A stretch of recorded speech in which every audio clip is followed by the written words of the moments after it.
ಗೀತಮ್ ಅಲುಮಿನ ಇತ್ತು. ಸೊ ನಾವು ನಮ್ಮ ಫ್ರೆಂಡ್ಸ್ ಎಲ್ಲ ಬಂದು ಟಿಕೆಟ್ಸ್ ಎಲ್ಲ ಕಲೆಕ್ಟ್ ಮಾಡಿಕೊಂಡು ಪಾಸ್ಪೋರ್ಟ್ನ ರೆಡಿ ಆಗಿದ್ದೀರಿ ಎಂಟ್ರಿ ಕೊಡೋಕ್ಕೆ.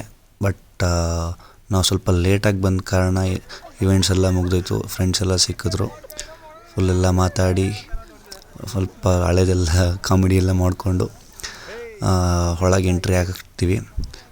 ಒಳಗೆ ಎಂಟ್ರಿ ಆಗೋಷ್ಟೊತ್ತಿಗೆ ಇನ್ನು ನಮ್ಮ ಹುಡುಗರೆಲ್ಲ ಬಂದು ಸೇರ್ಕೊಂಡ್ರಿ.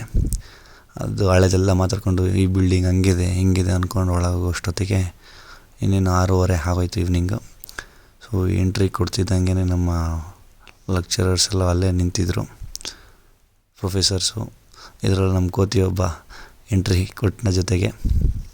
ಸೊ ಫೈನಲಿ ಎಂಟ್ರಿ ಆಯಿತು, ಈವೆಂಟ್ ಸ್ಟಾರ್ಟ್ ಆಯಿತು. ಈವೆಂಟ್ ಸ್ಟಾರ್ಟ್ ಆದಮೇಲೆ ಆ್ಯಸ್ ಯೂಶ್ವಲ್ ಡ್ಯಾನ್ಸು ಕಲ್ಚರೆಲ್ಲ ಮುಗಿಸಿ ನೆಕ್ಸ್ಟ್ ಗೊತ್ತಲ್ಲ ಎಲ್ಲ ಮುಗಿದ್ಮೇಲೆ ಎಲ್ಲಿಗೆ ಹೋಗ್ತೀವಿ ಅಂತೇಳಿ, ಆಬ್ವಿಯಸ್ಲಿ ಫುಡ್ ಕೋರ್ಟ್ ಕಡೆ ಹೊರಡ್ತೀರಿ ಊಟಕ್ಕೆ ಹೊರಡೋಕ್ಕಂತ ರೆಡಿ ಆಗ್ತಾಯಿದ್ರಿ. ಆದರೂ ಇನ್ನೂ ಡ್ಯಾನ್ಸ್ ಮುಗ್ದಿಲ್ವಲ್ಲಪ್ಪ ಅಂದ್ಕೊಂಡು ಆಗೋ ಈಗ ಹೊರಟು ಬಂದ್ವಿ. ಫುಲ್ಲು ಲೈಟಿಂಗ್ಸ್ ಜಾತ್ರೆ ಮಾಡಿಬಿಟ್ಟಿದ್ರು ಗೀತಮ್ನ. ಸೊ ಫೈನಲಿ ಬೊಫೆ ಸಿಸ್ಟಮ್ ಮಾಡಿದರು, ಊಟ ಎಲ್ಲ ತಿಂದು ಫ್ರೆಂಡ್ಸ್ ಎಲ್ಲ. ಅದಾದಮೇಲೆ ಮಾಮೂಲಿ ಫೋಟೋಶೂಟು ಕಾಯ್ತಾ ಅವರೇ ನಮ್ಮ ಫ್ರೆಂಡ್ಸು. ಸೊ ನಮ್ಮ ಮುಸ್ತಫಾ ಕೂಡ ರೆಡಿ ಆಗಿಬಿಟ್ಟಿದ್ರು ಆಲ್ರೆಡಿ. ಊಟ ಮುಗಿಸಿ ಹೋದರೆ ನೋಡಿ ತೆಗ್ದಿದ್ದು ಫೋಟೋನ ಮೇಡಮ್ದು.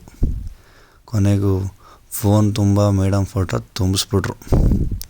ಸೊ ಫೋಟೋ ಎಲ್ಲ ತುಂಬಿಸ್ಕೊಂಡು ಫೈನಲಿ ಗಿಫ್ಟೆಲ್ಲ ಇತ್ತು, ಗಿಫ್ಟೆಲ್ಲ ಕಲೆಕ್ಟ್ ಮಾಡಿಕೊಂಡು ಗೀತಮ್ಗೊಂದು ಥ್ಯಾಂಕ್ಸ್ ಹೇಳ್ಕೊಂಡು ಮತ್ತೆ ನೆಕ್ಸ್ಟ್ ಇಯರ್ ಸಿಗೋಣ ಅಂತ ಹೇಳ್ತಾ ಇಲ್ಲಿಗೆ ಈ ವಿಡಿಯೋನ ಕ್ಲೋಸ್ ಮಾಡ್ತಾಯಿದ್ದೀನಿ.